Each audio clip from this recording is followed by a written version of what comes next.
down, this would be the time to do it. Okay, so I am here to talk about my time as a missionary in Kenya, Africa. And before we get started, I would like to say a word of prayer, and then we'll go from there. So, dear Heavenly Father, I thank you for this wonderful day, the wonderful experience that I was able to get, and now be able to bless my church with what I learned and what I did over in Africa. I ask that you give me a steady heart, steady voice, and just be able to share what you want me to share. In Jesus' name, amen. So, karibu, karibu, welcome, welcome. So that is a welcome in Swahili. That was something I really enjoyed when I was over in Africa, is learning the little languages. Can I speak it? Absolutely not. But I still enjoyed being there. So we'll see how this goes. Okay, so how it all started. So I went to Southern Adventist University, and towards the end of my senior year, I needed to do something for extra credit, something for credit to be able to graduate. And I started off with a small mission trip to Puerto Rico, as all of you guys know, or most of you do, and that ignited the spark that I wanted to go on a full-time, long-term mission trip and be able to serve God in a larger, aspect. So I got started, I started searching up. I was like, okay, I want somewhere like speaking Spanish or maybe somewhere in Africa. I'm not sure why, but those two just I really wanted to go somewhere in that direction. So I looked and I looked and I looked and I couldn't find anything. I was like, it's a nice place, but it doesn't feel right. And then I found a place called Olmalaika Trust. And I read the stories and I was like, this is where I'm supposed to go. I gotta go here. I have to do it. And God blessed me. He blessed me with the money I was able to get there, the money to be able to survive there, and with an amazing church family that had blessed me to be able to get there. So, the voyage. I was supposed to leave from Atlanta, Georgia. I don't know why, but they decided to be like, yeah, you're going to leave from Atlanta, Georgia, even though it's a 4-hour drive down there. So I had to drive all the way down to Atlanta, Georgia. My dad, thankfully, took me down, so I was really grateful. Got to spend time with him. It was really just a nice little goodbye as we were driving away. So what they decided to do, they were going to send me up to Amsterdam. I had a 2-hour layover, and then I was supposed to catch a flight from Amsterdam to Nairobi, Kenya. And this is my first time flying internationally, period. And I was by myself. So I was already stressing out. So I get through security, I get all the way to my gate, I'm there super, super early, I got a little bit of food, and then I was just watching stuff, waiting and waiting and waiting, and then it's 8 o'clock. Nobody's boarding the plane. We were supposed to be boarding at 8 o'clock, okay? Then it's 8:30. Nobody's boarding the plane. It's 9 o'clock. We got delayed. I think we started boarding around 10 p.m. So my 2-hour delay went to 30-minute layover. So my 2-hour layover went to 30 minutes. So I landed in Amsterdam, had to find the gate. So I'm running in Amsterdam, and it's a huge airport. And I was like, I gotta ask somebody. So I asked somebody, and they're like, oh, okay, the flight to Kenya is that one gate right there. And I was like, okay, I don't have to run all the way across the airport. Thank you, God. Thank you, thank you, thank you. So I was able to get in line. They were already boarding people. So I was right at the end of it. I sat down, I was relaxing, I was like, okay, we're in the last leg.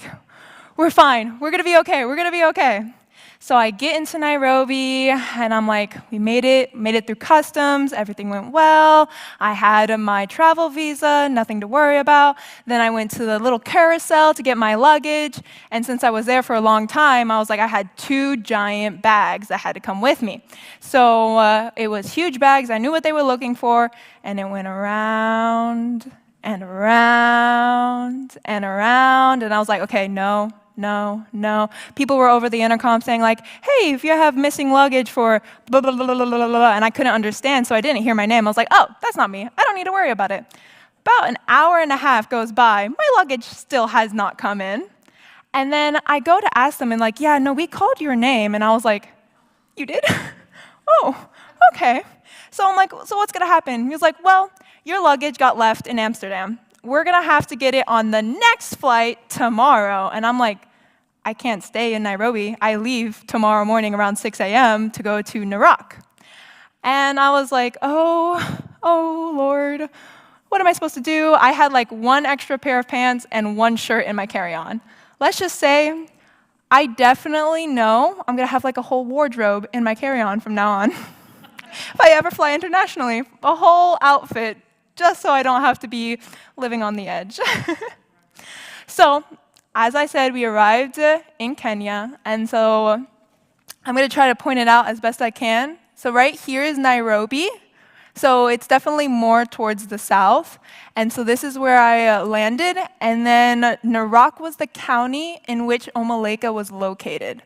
So in this next slide, you can see I mapped it out. Nairobi, so the airport had to drive all the way up, all the way down to Olmalaika. This is Olmalaika right here.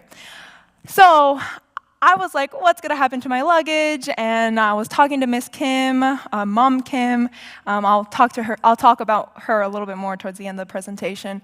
But she just told me that tell them they need to send it here. They have to send it here. They have to send it to this location. And I'm like, hey, you got to send it here. And they were like, well, no, we can't send it here. We're going to have to send it to Narok. And I didn't know this at the time, but that's a good hour and a half drive. So it's very much inconvenient, especially since we have like a small little airport near us, but apparently they just didn't do it. So it was a hard road that first week. So after I did the 4-hour-long drive, and I actually fell asleep in a car. I don't like doing that very often, but I took a nice little nap. I have a couple of videos. Or at least photos. So this is that first little like mountain range coming from Nairobi, and it's beautiful. So you can see far out into the African plains, and you can't really tell. I'll see if it plays it. It's not on there? Okay. So it's right by the edge. So like essentially you're driving on the road, and cliff. And my dad, I'll get into that, but he drove by that. He was definitely not a fan. And then this is in one of the cities we were passing, and so it was just really cool being able to see the buildings there, to be able to see the people. It's definitely a lot different from America, right? You drive down, you can see an oak tree, maybe an evergreen, maybe a different kind of tree. Trees were not common here. That dirt road, that is common for the most of Africa, especially in Kenya where I was. And then we finally arrived to the Olmalaika home, where you are to live, to learn, and to love. So something about Olmalaika is that it takes in girls and babies. So we have baby boys that we take in, but we can only keep them for about up to a year and a half, just because we don't have the facilities to house baby boys or toddler boys. So, and in these situations, why they come to us can be a variety of situations. So they could be abandoned, they can be abused, they could be raped, they could be sold into a child marriage at a very young age. I'm not able to go into stories to faces just to respect the girls, but all the girls that you will be seeing have been here due to a traumatic experience. And it's very hard. It's very sad stories. But real quickly, so something the Olmalaika home does is that it has a dental clinic. And in the dental clinic, they bring in dentists from basically all around the world. When I was there, this was Peter. He was a UK dentist. He has an amazing story. He opened his own practice, I believe, 13 years ago. And he basically said, God, if you help me be successful in my practice, I will continue doing missionary work. He has done it for 13 years. He has come to Olmalaika. He's even taken his own staff. Sometimes it's like same staff, sometimes it's new staff, but it was absolutely amazing to hear his story and to know that he is willing to sacrifice this time to come serve in Africa. So this, too far, more one. So this one right here, on a special day, we were able to go to one of the nearby schools, and I got to see the dental hygienists and the dental assistants teaching kids how to keep their teeth clean, right? So they taught them how you need to use a chewing stick or you need to be brushing your teeth. And to my mom's dismay, how we got there, especially the ones far away, is we had to ride a boda boda. And a boda boda is a motorcycle. And if you know my mom, she's like, no, no, no, no. And I was like, yes, yes, yes. On the motorcycle, they don't really believe in helmets. Some of them do, but for passengers, they do not. So I didn't have a helmet, and there was 3 to a motorcycle. So it was me, one other girl, and the driver. I will say this was one of my favorite experiences that I got to do. Because where this school was located was out in the bush. So how we got there, we had to drive through basically non-paved roads. So I got to see zebras, I got to see a giraffe, I got to see some baboons, I got to see warthogs. Actually, some of them called them Timones. So that was pretty funny, and basically Timon is from Lion King, so I about died laughing. And then this is Olmalaika. So it is absolutely beautiful. My dad said, he was like, I was so at peace when he was there. And so was I. Honestly, it was beautifully gardened. They watered their plants all the time. So it was definitely something that stood out when you were there. But it was absolutely amazing. So how I would start my day, especially towards the beginning of when I was there, I would wake up, I would walk this trail across the compound all the way to an outdoor kitchen, and this is the view from the outdoor kitchen. So every breakfast, I got to sit down, whatever I decided to eat, and I got to see this view, this beautiful, gorgeous view. And it was honestly such a blessing because being able to look out there, even though I was far away from home, it gave me a sense of peace of God is always with me because it reminded me that He created this. So moving on, in the mornings I would usually spend the time with babies. And so I have grown to love all of them individually, and I miss them every single day. So we would go either outside and we would play with toys. Sometimes they would have to be braiding the girls' hair. So we would be singing songs sometimes outside. If it was cold outside, yes, it was cold in Africa sometimes, okay? It was cold. I needed a jacket sometimes. We would stay inside, we would sing, we would fold clothes, we would play with the babies. And yes, I did change diapers, I got spit up on. I basically said this was like mom training 101. I was like, I got it down. I got some things down. So this is baby Namaya. Baby Namaya was my favorite. I love all of them, but she was my favorite, I'm gonna say that. She had this weird little thing about her, is that in the middle of nowhere, she'd be sitting, right? You'll all be sitting, you'll be having a good time, and she'll scream. She'd go, ah! Just out of nowhere, at the top of her lungs. I don't wanna do it because I don't wanna hurt your ears. I'd be like, what are you doing, Namaya? Or she'll be sitting there and she goes, and I'm like, girl, are you okay? What's happening right now? This is my favorite picture of her. She's sitting in the little basket right there, and she's peeking over. I always thought she looked like Moses. in this scene right here. I couldn't help but do that. I loved putting like these little plastic cups on top of them, like little hats. Some of them would keep them on there, some of them would knock them off in like a heartbeat. What I was trying to do here is I was trying to get a picture of her smiling, because when I first showed up, she didn't really see a lot of phones, so she was always like, "What is this?" And I was like, "You have such a cute smile, just show me your smile." So, and then I believe, hopefully if it works,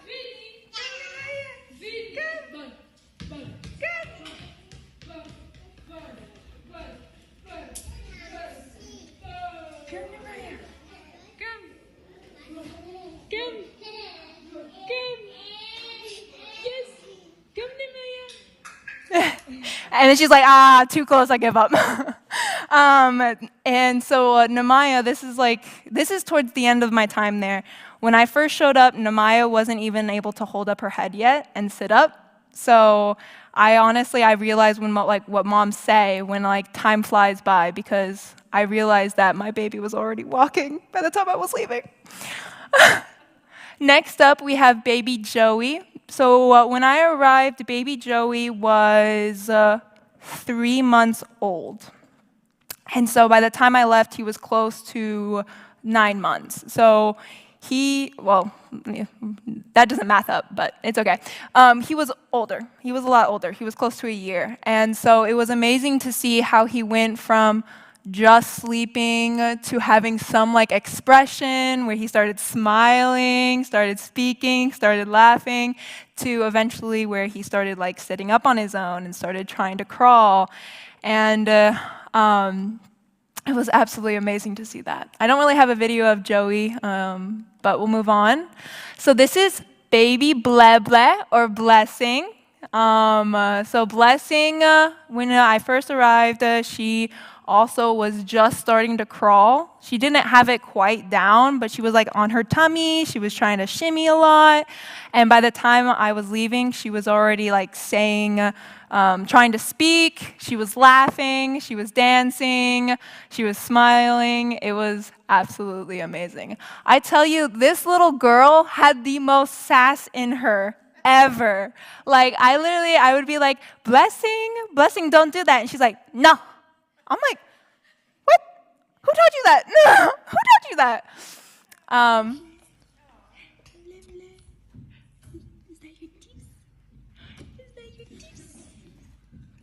So the reason why I recorded this video is I had some other SMs there while I was serving. They were right there at the beginning but left towards the end. And they obviously fell in love with the babies just like I did, and they wanted updates. And so when the gummy smile started turning into a teething little mess, I decided to show them a video that she's starting to get her teeth, and just remind them that, like, keep them updated about how they're doing. When I left, Blessing was there, but she was about to get to her new forever home. And so I'm sad that she's not there. But I'm so happy that she's found someone who's going to be able to love her and give her the attention of like just being a daughter. Here's another video. This is the very beginning. You can see like she's like trying to move, but she can't. And so, yep. So the other baby in that video was Vinny. I love this photo right here because like I was like having a fun day and I had my jacket on. And I was like, what if we stuffed him in my hoodie? Like, you know, why not? And so I tried it, and that's how I got, sorry, my bad. That's how I got this video, or photo from it. And that's absolutely one of my favorite photos of little baby Vinny. Now, fun fact about Vinny. Vinny was a short little man, but loved to be tall. Loved to be tall. So when me, Mom Clara, or Auntie Sophie came into the building, he'd drop what he's doing, make eye contact with us, take his little body, and then run right over to us and be upsies. Up. I need up. So it had melted my heart so quickly that he would just see me run over. He'd be like, have a smile on his face. He's like, I know you'll pick me up. I know you'll pick me up. And it was absolutely amazing to see like how much he's grown. This next video is going to show he wasn't walking when I first got there, and then by the time I was leaving, he was running. He was running away from us. I was like, "What are you doing?" But yeah, now you can walk.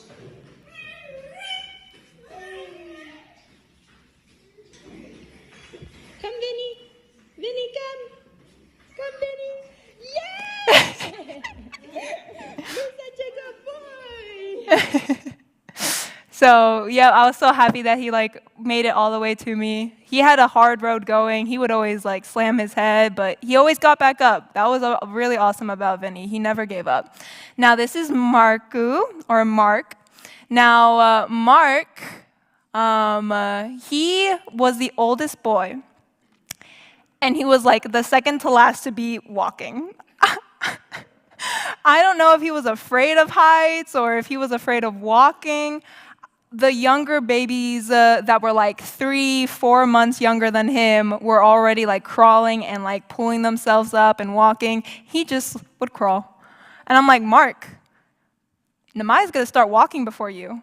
And then like a week later, he started walking. He's like, no, she's not.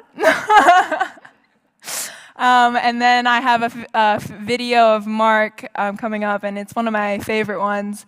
When I first showed up, he wasn't speaking really. He wasn't like saying much of any words. And then towards the end,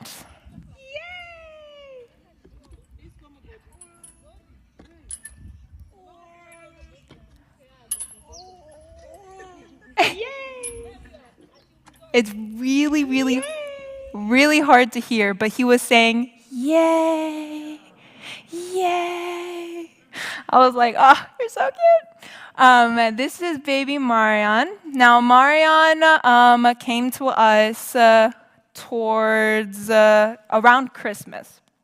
So she, I don't have many pictures of her, and I didn't get to spend too much time with her, but by the time I ended there, we were like best buds. I don't have a photo of it, but when she first arrived, I went to go visit her because I was so excited, right? I was like, new baby, new face, I can't wait. And so I came up and I was very quiet, I was very gentle, but she made eye contact with me, right? She looked me dead in the eyes and she went, I was like, I know, I'm white, I'm sorry. I was like, she's probably never seen anything like me before. And so it took about a week before I could like sit down next to her and she not cry. Like I would have to like basically kind of like ignore her, like kind of like a cat, like, oh, I'm not paying attention. And then she like slowly warmed up to me. So you can see that, she started smiling when I was with her. She actually would fall asleep with me in the hammock outside when we were spending time outside together. And I love this next video. Let's see if you guys can hear it.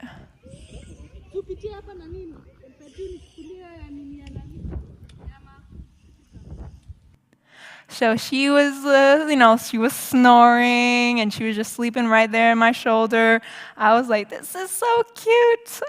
I was like, this is amazing. So after I would spend time with the babies, I would go to lunch, have it at the same place up there. So it was a lot of walking back and forth, back and forth. And I didn't know this, but when I got there, I realized that I'm like out of breath a lot quicker than I thought I would be. Like I would be walking like a couple of steps and I'd be like breathing really hard. And so I searched it up, and the elevation, if I remember correctly, it was close to double of what it is here. So I was like, maybe that's why I'm out of breath so often, just walking up a small little incline. And so I would have lunch, and then I would go to the sewing tent. So the sewing tent is basically partnered with Days for Girls. Now, Days for Girls is a whole nonprofit, I believe it's a whole organization where they take reusable menstrual products, they make them, and then provide them to girls all across the world so that they can be able to stay in school, to be able to continue their education, to be able to become more knowledgeable, more educated, and be able to have more of a successful future. And so I was super, super honored that I was able to be a part of this amazing process of being able to sew, to be able to cut fabric, to be able to put things together. It was an absolutely amazing experience. One day I was in the sewing tent, and there was a girl, a staff. Her name was Juliet. And Juliet is a day staff. So she lived in Sekanani. She would walk up to the Olmalaika, and then she would work during the day. And I was telling her this one time, like a story that happened, and I'll get into that story at a later point. And she was telling me this horrific story that happened with the same animal. And I'm like, why would you tell me that? I have to leave tomorrow. I have to leave the compound to go walking. Why would you tell me that? And she was just laughing at me. It's like she was just laughing at me. She also loved to have like grading scores.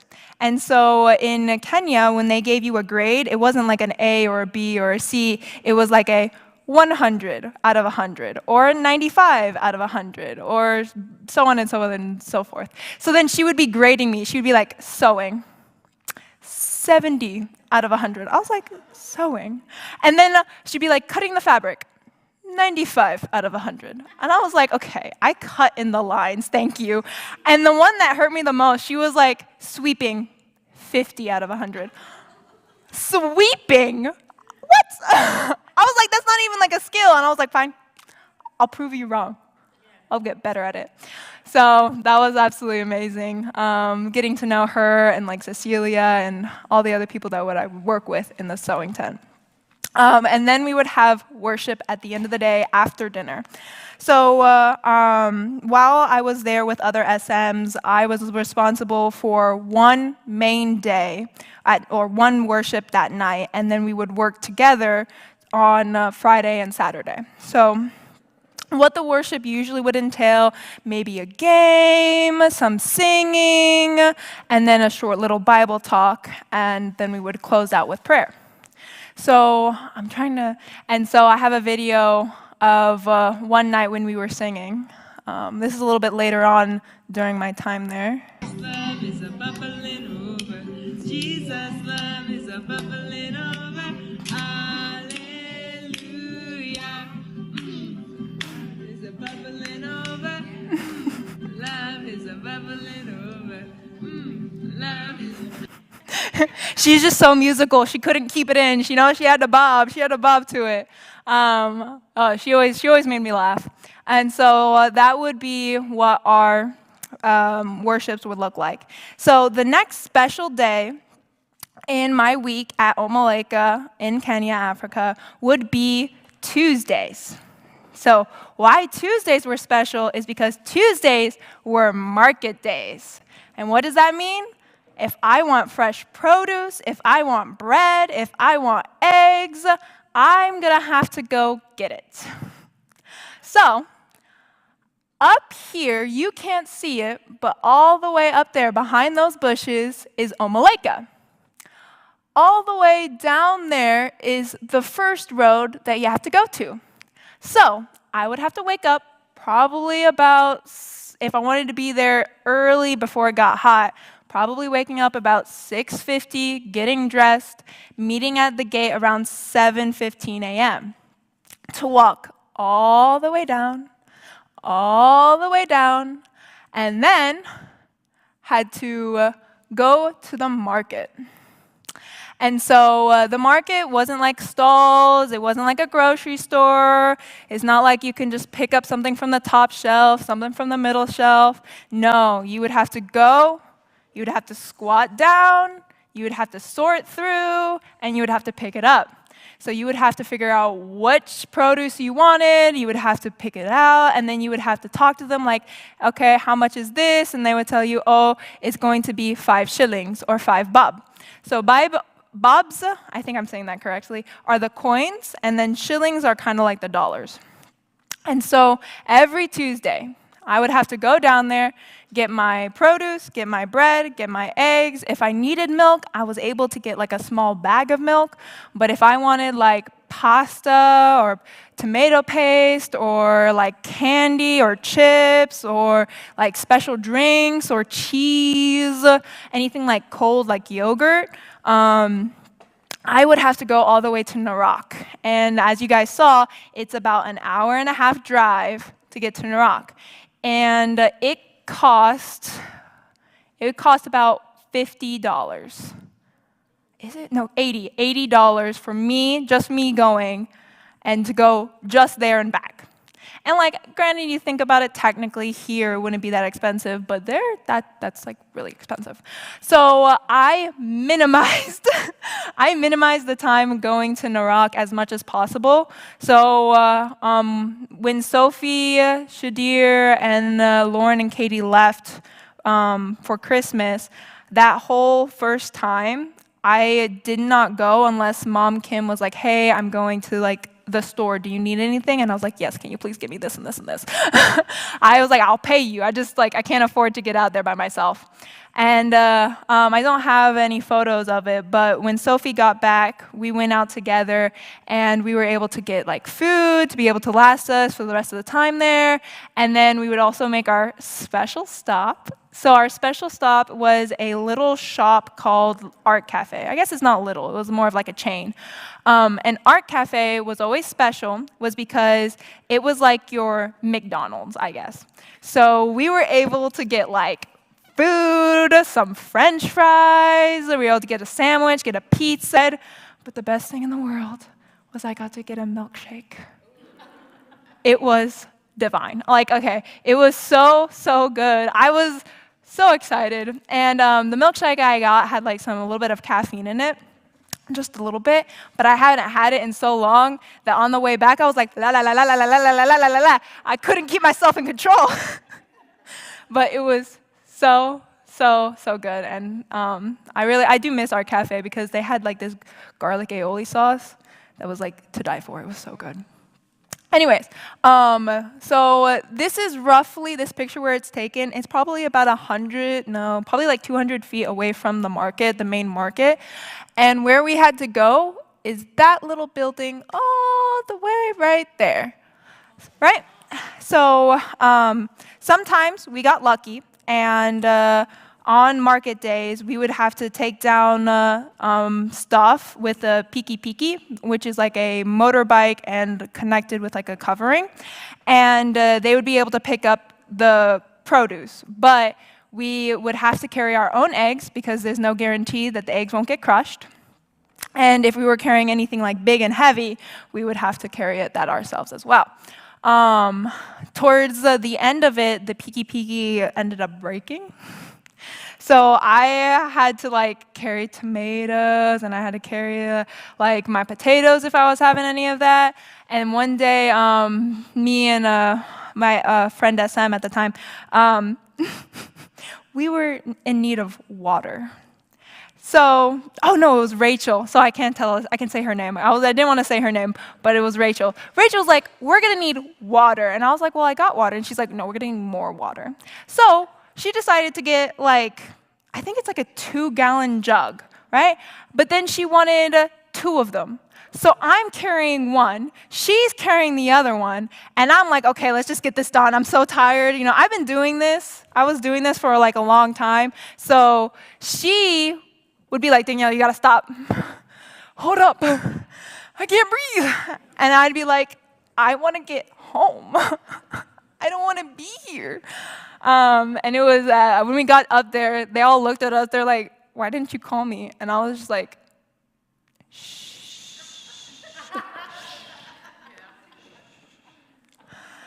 So it was definitely a long trek. Now, I'm getting that. That's the funny story coming up. So, so I showed you how I had to walk all the way downhill, and then I had to walk down another hill, and then I had to walk uphill. But what are we missing, you know? What are we missing? We went downhill, we went uphill. Oh yeah, the river. I had to cross the river. or add another 30 minutes to my walk. So I could add 30 minutes to my walk and go to the market, or cross the river and be there in half the time. Crossing the river it is. So this right here is the creek. It's not a river, but still, river for me, whatever. Anyways, so there is no actual path. There is no concrete bridge. There's no wonderful national park wood bridge. No. You're going to hop from one rock to the other, and then another wobbly one, take a second, and then continue on your way. I never fell in completely. I think this is very important. Now, was my sock and shoe wet? Yes, that happened a lot. We don't talk about that. So now I want you to imagine, right? And some of these rocks would be decent size. Some of them would be a little bit smaller. So then now, I'm crossing this, and I have to carry my eggs. My eggs are in a box. They're not in like individual holder box. They're all like in one box. And so if you go like this, all the eggs go this way. You go like this, all the eggs go that way. So you're in here holding this box of eggs, trying to step without falling in, without losing your eggs, and trying to get to your destination. It was a long, long time. But I wouldn't change it. I wouldn't change it for the world. So I have another point of view here. So right here is like a little dome, and then the market is right there. So this is the road going out from the compound. So I had to go all the way down, go further down, cross the river about here, go up to this road, walk back this way, and get to my market so that I could have eggs sunny side up in the morning. So what my dad was referring to is that, well, let's go back to the location. So Olmalaika Trust borders on the national park or reserve, I think it's the Masai Mara Reserve, an animal reserve, which means there's no fence. There's no wall. There's no invisible shock collar that keeps the animals in. So this wall is to keep, and not just keep animals out, but keep people in as well. So what my dad was referring to is that once you get out of the gate, if there's an animal there, there's going to be an animal there. Can't really shoot them off, right? You're kind of just stuck. So me and Mom Maggie at the time went down to the market. I think it was like the second time that it was me and her by ourselves. We didn't have like a whole group of people. We went to the market, we got all our stuff, we're walking back up. I have my box of eggs. I made it to the gate, and there are baboons there. And I was like, okay, you stay there. I'm gonna stay here. We won't have a problem. We're not gonna have a problem. Mom Maggie has like her 4 loaves of bread for tea time. And I'm just like watching him out of the corner of my eye. He stands up. And I'm like, no. He gets a little bit closer. I'm like, no. And then he starts coming towards us. And I see Mom Maggie go like this. And she's like, okay, so you're going to throw the bread, but I have my eggs here. If I throw them, they're gone. Like, I mean, there's just no more eggs. But luckily, one of the guy's staff came by, threw a rock at it, and it scattered off away. So, this is the story that I was telling Juliet when I was at the sewing tent. I was telling her how baboons came at me with aggression, and I had to think, do I save my eggs or do I use my eggs to defend myself? And that's when she told me that one of her father's goats, while they were out in the bush, grazing and feeding, that a baboon came by and ripped out one of its eyes. And I'm like, so you tell me this? Why do you tell me this? I still have to get food next week. So that's why I was like, you just like torturing me. She was like, oh, no, it's okay. It's okay. No, it's not okay. Okay. Okay.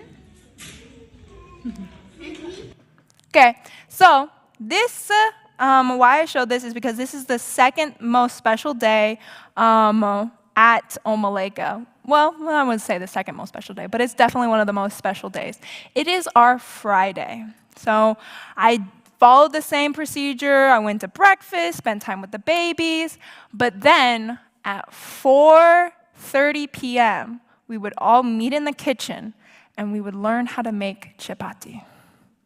Now, chapati is, I learned to love it. How I describe it to everyone else who hasn't had it, think of like a flaky tortilla. It's not naan bread. It's not like really a tortilla. It's like good. It's crispy. It's amazing. It's absolutely delicious.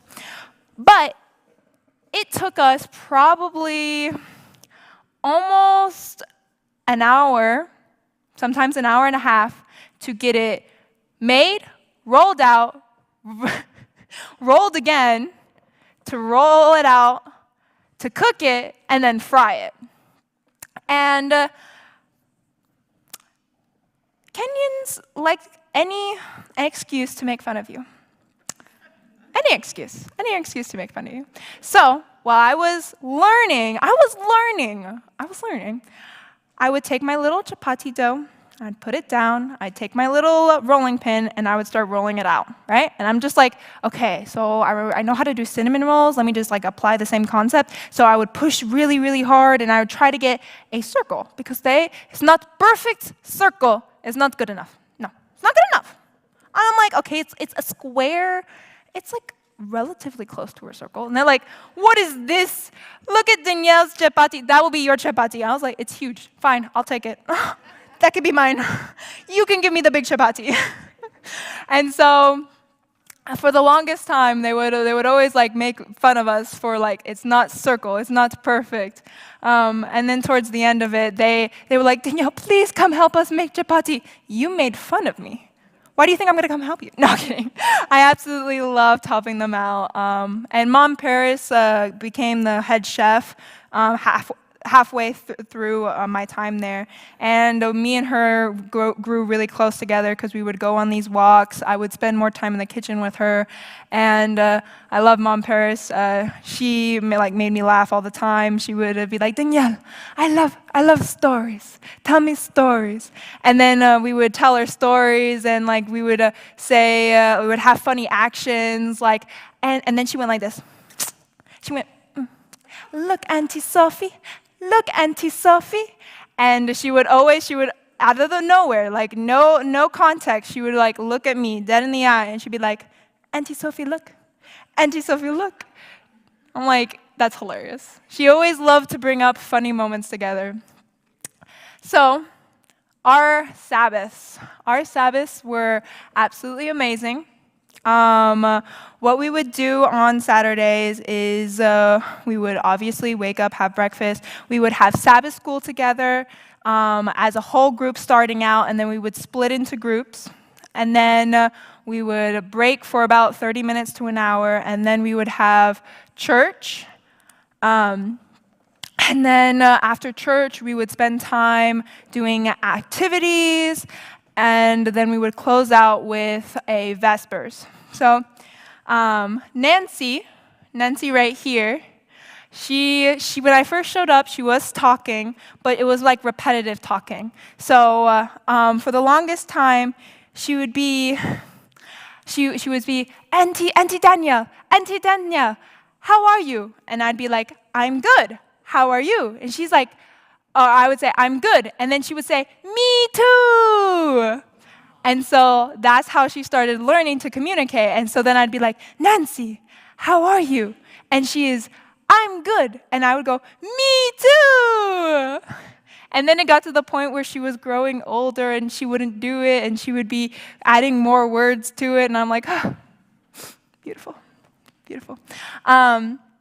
So this was a Sabbath afternoon activity. We got to sit down. We were listening to music.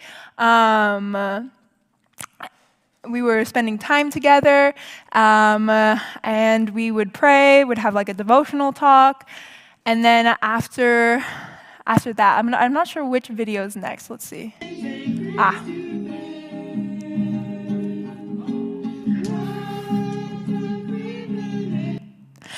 So Auntie Sophie was extremely blessed, and she blessed us all the time. She was able to play the guitar, and she would be able to play it with no chords.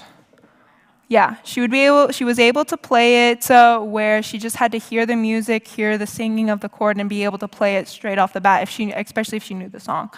So she helped us out so many times, and when she was gone during Christmas and I was singing a cappella, and I was like, does anybody want to lead? Like, anyone want to start a key? Because I sing like 5 keys lower than everybody else.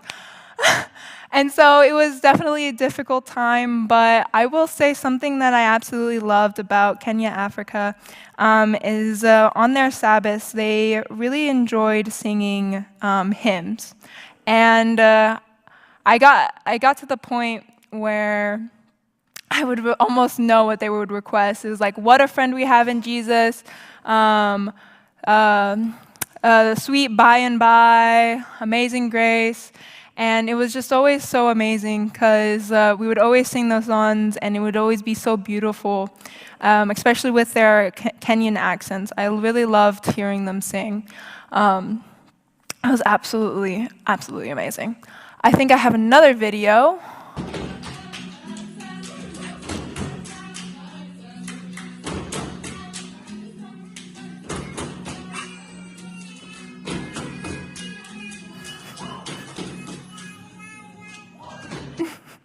So that's Pepe, or Precious.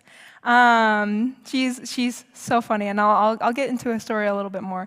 Well, not story, but a little bit more detail about her. That is a song that I have never heard before. I never heard that song in my life, and it's Sing About a Song. And so when you sing it, you have to do the hand motions. Right? It's the only way it works, right? It adds the rhythm to it. It adds more a little bit fun to it. So you're supposed to go, sing about his love, sing about his love, about his love, sing about. And then there would be a different verse where you would go clap, clap, clap, clap, clap, snap, and then clap, woo. So they would switch it up on you, right? And so I'm coming in here and I'm like, okay, let's sing, let's praise the Lord. And they whip out this song and they're clapping their hands and they're doing these stuff. And I'm like, hold on, wait, what? We were supposed to, oh no. And so when I finally mastered it, yes, I would say I mastered it. And my sister and my dad were there. I was like, okay, it's their turn. Suffer as I have suffered. And so it was really, really amazing to be able to be there and to be able to learn even like new songs that I just didn't know. Let's see. So those videos are our Sabbath activities, Sabbath afternoon activities. We were basically supposed to take a period of time. We were supposed to spend time with the girls. It could be a worship talk, maybe a small little video, singing, prayer, and then do something maybe artsy and crafty, like craft. Anyways, craftsy. And so when I was by myself, Mom Kim had the supplies where we could make little glasses. And so we spent the afternoon making our own little glasses, and they decorated them. You can see like all their personalities are completely different. Sometimes I loved these girls, and then other times I'm like, you want me to pull my hair out? Sit down and listen. But they were absolutely, absolutely amazing. Let's see, is it a video? Oh, whoop, too far. So this is another afternoon activity when Sophie came back. We had this new girl, Faith. She's absolutely amazing. We had a couple of visitors with us who were able to spend the weekend with us. And Auntie Sophie was like, what if we did something like we talked about God's amazing creations that he did and how we can go around and like it be a scavenger hunt and like we can talk about it. And so what she decided to do is get cardboard, cut them out into squares, draw little vases on them, pokes holes in them, and then you go around and you make your own little vases. Yeah, yeah. So we just spent the whole afternoon walking around the Olmalaika, picking up little flowers and creating our own little vases. So for the next video, this would be our like Sabbath ending like service. It would be our Sabbath ending service where we would sing.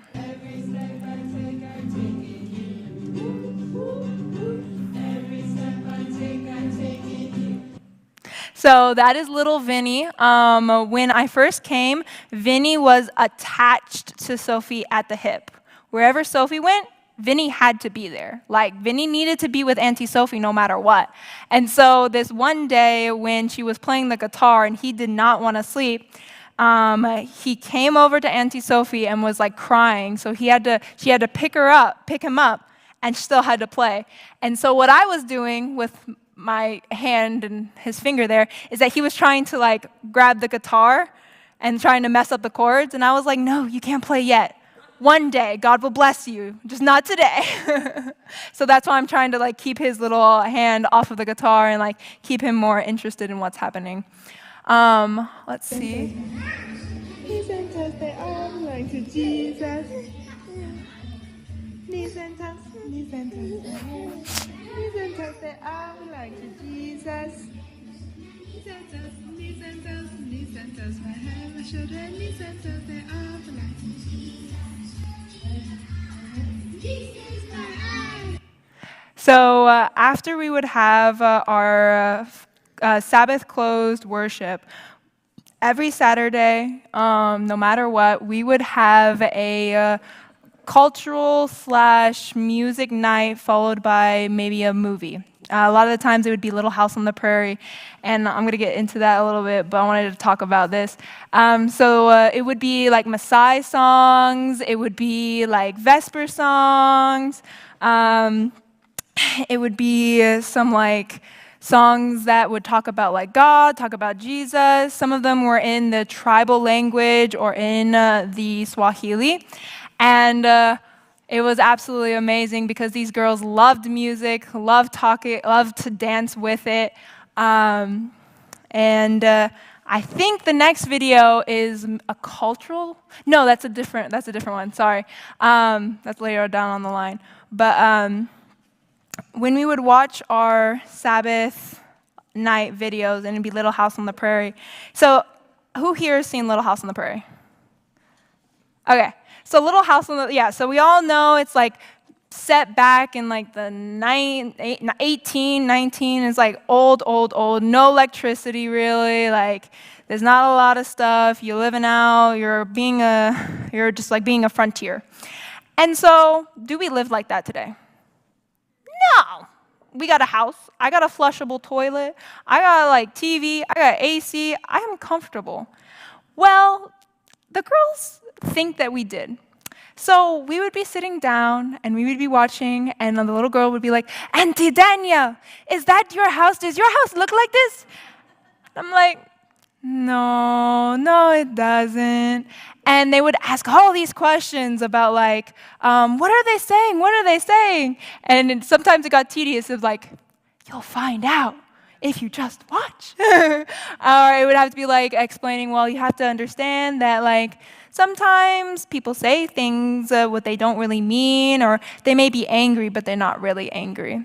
And I remember we were watching this one episode where the music was really intense, but nothing scary was going to happen. And the girls would be like, oh no, why is the music so scary? And I'm like, I promise it's going to be okay. You'll be fine. Trust me. Okay, let's see. What else we would do as like special little, I guess, activities is baking. So a lot of you guys know that I love baking. And when I was in Africa, I didn't have access to a stove really easily, or at least I didn't think I did. And so I really missed baking. And when I was left by myself as the only SM, Mom Kim said I was able to go and actually use the oven in the girls' home. And so I'm teaching Mom Maggie and Shakina how to make little, they're called cinnamon sugar muffin donuts. They're super, super soft, they're not super sweet. I even cut back on the sugar because I didn't want it to be too sweet. And they were absolutely delicious. Like Mom Kim was like, that is the best thing I ever had. You have to give me that recipe. And I was like, done, I got you. But another fun fact is that sweet to them is not sweet to us. They had a thing called mandazis. Mandazis are basically like a donut, a little bit more thick. It's not as airy, and not as sweet. Not as sweet at all. Like it's sweet enough to where you can like taste that there's sugar, but it's not like here where we can go to like Dunkin' Donuts, pick up a sugary donut, you know? It's not that kind of sweet. So when I served this, they were like, it's magic. It's delicious. So it was really awesome to be able to bless them with giving them amazing treats. So after following on Saturdays, on Sundays, we would have football, soccer. If any of you guys know, I'm not athletic. I love playing games, but I'm just not athletic. And they like to play games. And you know, I'm there and I want to make sure I'm participating and I want to make sure that I'm like being an inspiration. So I played. Almost every Sunday. I was the goalie keeper. I did good. Except when Lawrence was not on my team. When Lawrence wasn't on my team, I'm pretty sure he tried to replace my head with the soccer ball. I'm like, the goal's down here. My head's up here. Why are you trying to kill me? It's fine. I'm watching you. Another thing about Kenyans is that they are beyond competitive. I'm competitive. My dad's competitive. This is a new level of competitive. This is Kenyan competitive. They would get to the point where like they would be playing soccer and somebody would steal the ball or they'd be running after the ball and somebody would grab their arm like, oh no, I'm falling, and then hold on to them, right? So they don't go get the ball. And I'm like, okay, now you're cheating. You cheater. I was so many times like I would like run into somebody and they would grab my arm and I'm literally, what are you doing? I'm like, let me get the ball. And she's like, no, I want to win. Actually, a really fun story. We were playing Marco Polo for Vespers one time, and yes, Marco Polo. And the staff, not the kids, the staff would sacrifice one another to the person who is it. No joke. They would like look at each other and they'd be like, yeah. So they would run over there, right? And then they would push them and sacrifice them to Marco. And they were like, what is happening? They just loved, they just loved the idea of pushing them to it. And they're telling me that I need to hurry up, so this is gonna be fun. Anyways, so here's a video. So Lawrence is the one in the green. I hated being against him. I would have bruises beyond galore. I had bruises on my thighs, bruises on my arm. One time when I was actually playing, because we didn't have enough people, I actually twisted my ankle. This game, I learned, it's called Stape. So think about dodgeball with no lines, and if I have the ball, I can yell Stape. Everyone has to stop. I have to pick up the ball.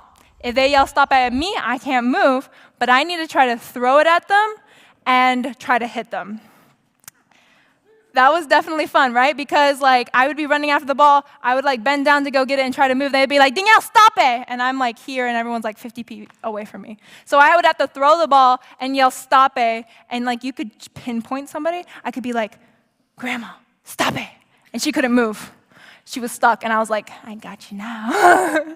So I want to talk about the culture just a little bit. This mud hut right here, a lot of the time, that is where the Maasai tribe would live. So in Sekanani, a lot of the families would be living in a building that looked like this, and they are always built by the women. The women would build them. The men were responsible for the sheep, and if they were out, they were responsible for themselves. The mothers, the daughters, and the kids were responsible for the sheeps if the fathers were out. The mothers and the daughters were responsible for cooking, the sheeps if the boys were away, the laundry. The women were responsible for a lot of things. So this picture right here, so this is called beading. Beading is a huge, huge part of their culture. How it happened is that there were travelers that came to Africa, and they needed something to survive. So they traded glass beads for food, for water, to be able to survive. And this is a very small, intricate trinket. Like this is a necklace, this is like a bracelet.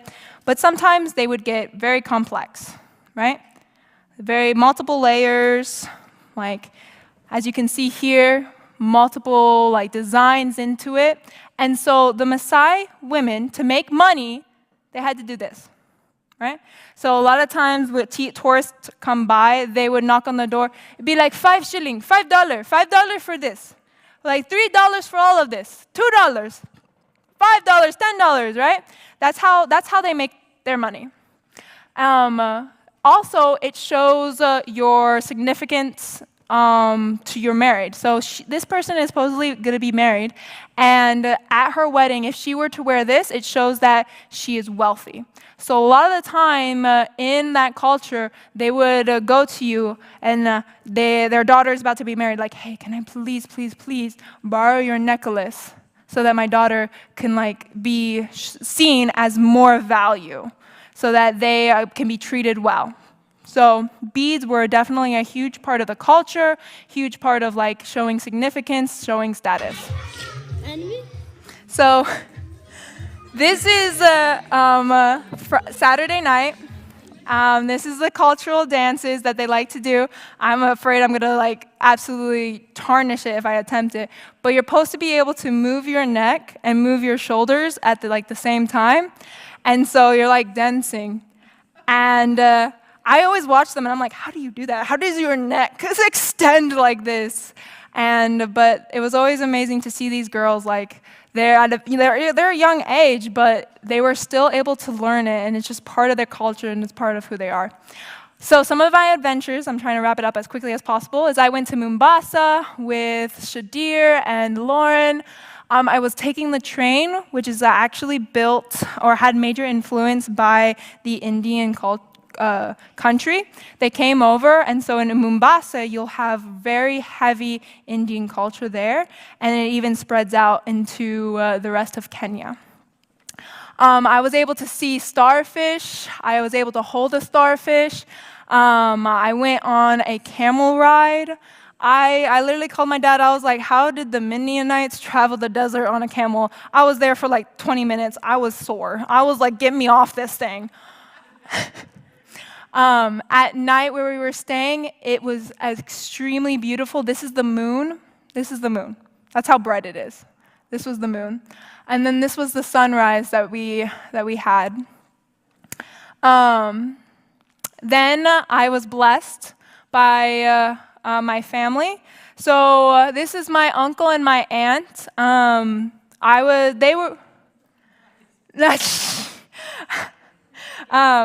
So that is my uncle and my aunt. They talked about wanting to go to Africa because they're huge travelers. And so when I was telling them that I'm going to be a missionary, they took the opportunity to come visit me, and they took me on a safari, and they put me up in a room, at a hotel room. And so I had AC and a hot shower for the first time in a couple of weeks. And if I wanted it just a little hot, I could. If I wanted it a lot of hot, I could. And I was like, this is amazing. I can control the temperature of my water. And I think I fell asleep and I didn't want to wake up. I was just in the comfortable bed and I'm like, do I have to go on the safari? At Christmas time, my sister said, hey, I got a Christmas gift for you. And I was like, okay, like what? You're going to come visit me? She was like, yeah. I'm like, huh? I was in tears. Sophie, which is the SM who stayed the longest, she was gone visiting her family during Christmas time, so it was just me, and I was really, really struggling. I'd never been by myself for that long. I've never been away from my family for that long in a strange country. And so when Rachel told me, I was just in tears. And then because of that, I was just like, oh wow, it's gonna be so crazy. My Rachel's gonna come visit me, and then we're gonna go on this amazing Europe trip. And I wasn't even thinking that anyone else would come visit me. And then one day, while I was making chapati, Mom Kim came up and said that she needed help. And I was like, oh yeah, I'll come help you. She said that something was in the car. And so I went down to the car. I went to go open up the door, right? And the door opened up, and I was like, oh, does she want me to greet somebody here? I was like, okay. And then I see like a familiar arm, and I'm like, wonder who this person is. And then I hear a familiar voice. And he's like, hi, honey. And I was like, I kind of looked over at his face, and I was like, I did not register. And I was truly surprised. And I was so grateful that my dad was there. Let's just say I was definitely surprised. And so, because my dad was there, I really, really wanted to take him on a safari, and I wanted to show him the beautiful, beautiful countryside of Africa. And we got to see a lot of different things, but I don't have a lot of time, so we got to see ostriches, we got to see a baby elephant, like, nursing. We got to see lions right outside my door. My mom was like, they're probably hungry, shut the window. I was like, no, it's too cool, look at this picture. We got to see giraffes. We got to see a cheetah. The cheetah, as my dad showed a video, it was stalking, and my dad was like, it's a rock. And I'm like, no, it's not. And he's like, it's a rock. And I'm like, no, it's not. And then the cheetah takes off, and I'm like, oh, it's a rock.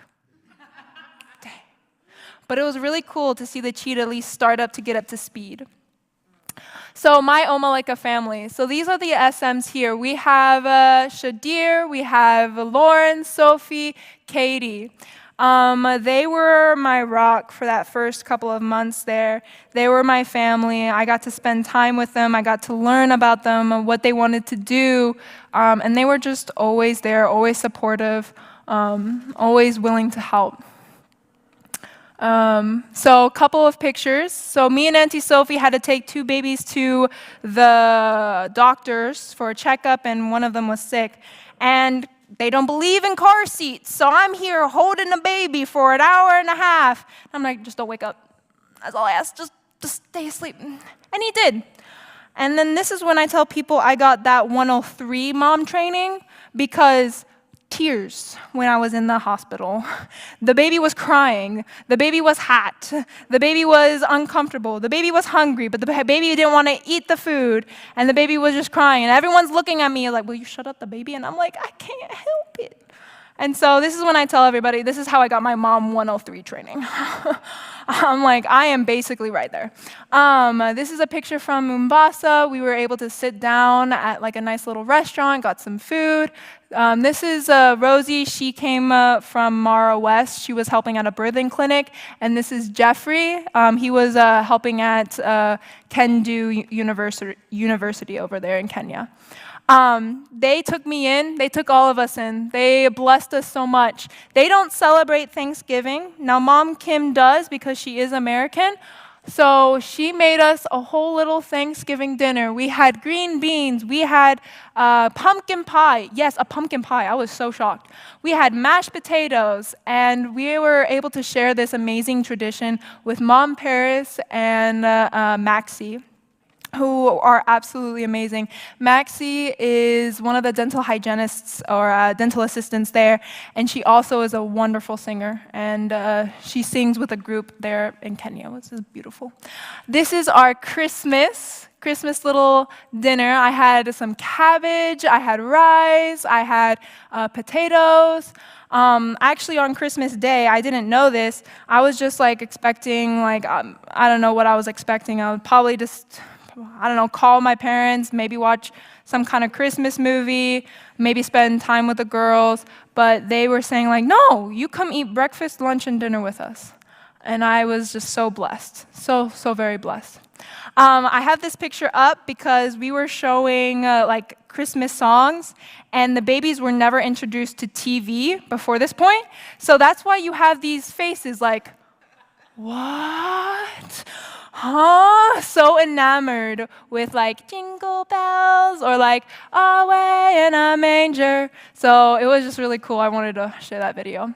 On Christmas and on New Year's, they like to stay up, have a fire, sing songs, dance around. And so this is from one of those nights on Christmas where we were together and we were spending time together, and we stayed up later than I wish we would. But, you know, I was still happy. I felt part of the Olmalaika family.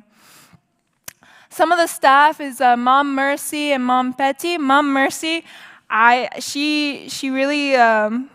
she's someone who got really close with me. She'd be like, "Good morning, bestie." And I'd be like, "Hi, bestie." She was absolutely my rock there. She blessed me in so many different ways. I always laugh because like I feel like she like highlighted the tips of her hair like mine so that she could be like twinsies, but that's probably just me overthinking. And then this right here is a huge, like a lot of the main staff. So we have Mom Paris, Celia, Cecilia, Juliet, Mom Vio, we have Petty, Mom Mercy, Josie, Mom Clara, and we have like Nancy, we have Nancy Hope, I think this is Blessing here, Marku. This was another little girl that I can't remember because she came towards the end and she was only there for like 3 days. This should be Vinny, that should be Joey, and then that's Marianne. And then we have me, Sophie, and Josie going on a walk to our market day trip.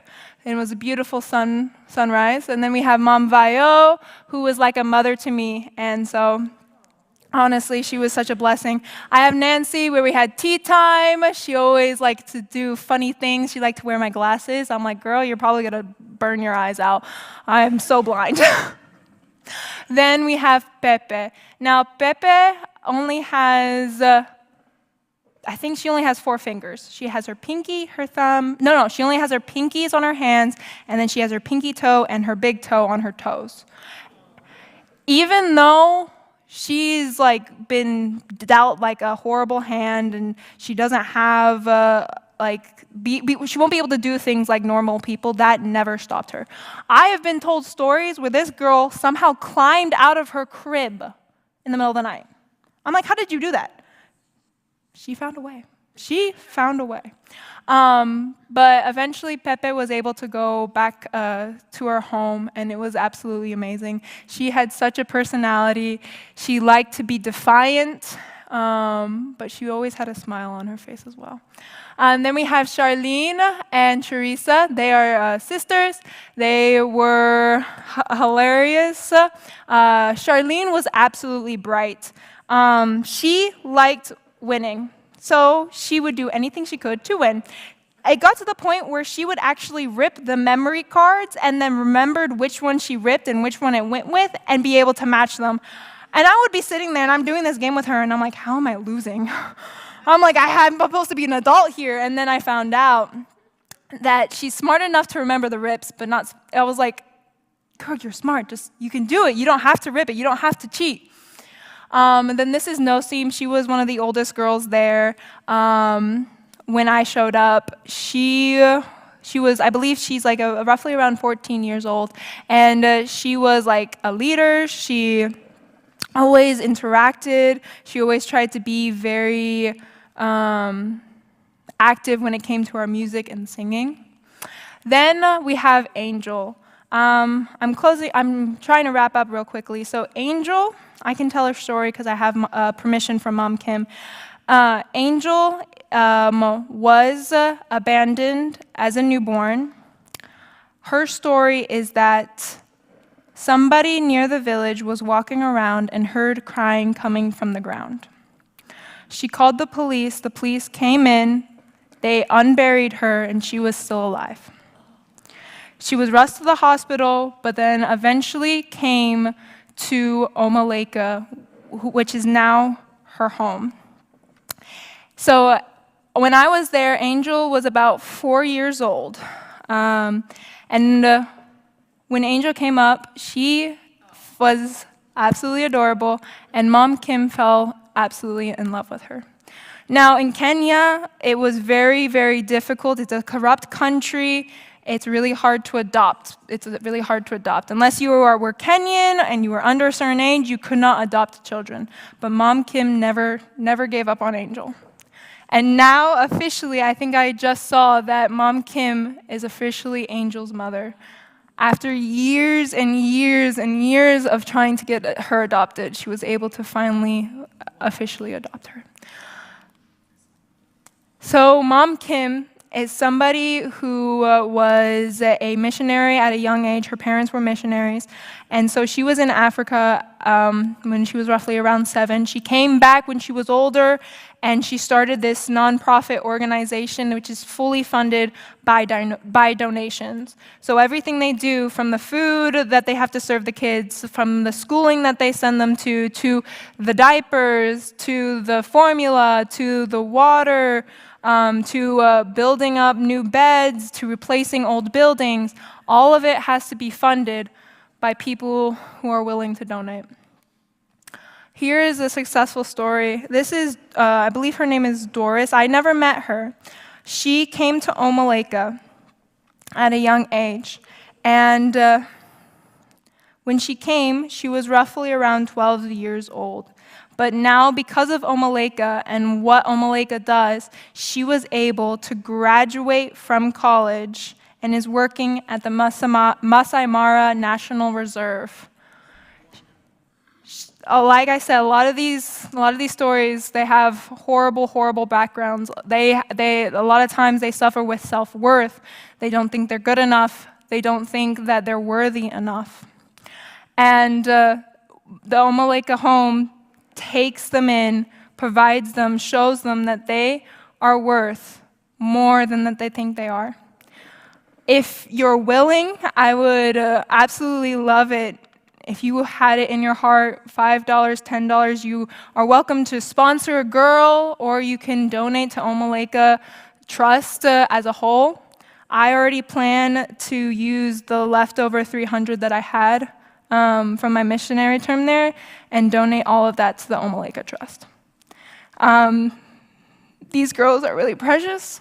One story I wanted to share is I knew this story about this girl. She was sitting next to me. She's no bigger than maybe 3 feet tall, and she's tiny. And she was in a home where the father did not care what happened to her and only cared what he could get out of it. And she's tiny, and she was probably 3 when it was happening to her. These girls need somebody who are willing to donate, to show them love, to donate money so that they are able to have a better future and a better education. But that was my time here at the Olmalaika Trust, except it's supposed to be Olmakaila Trust. I misspelled that, that's my bad. If you can, please donate. If you can't, I understand, it's hard sometimes, but I absolutely highly recommend looking into Olmalaika and learning more about what they do. But that's my presentation. Thank you.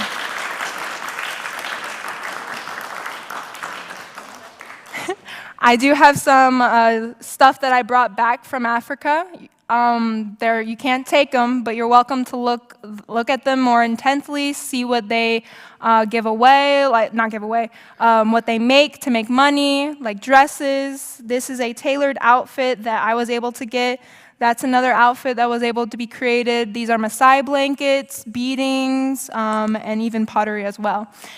We also wanted to bless those who came and listened to me talk, because I can ramble for hours. We made small little dishes and snacks. We made chapati, we made potato soup, and we have some little samosas. Like I said, Indian culture is a huge part in Kenya. So even though it's not really Kenyan, I did had a couple of samosas there when I was in Kenya. So please enjoy.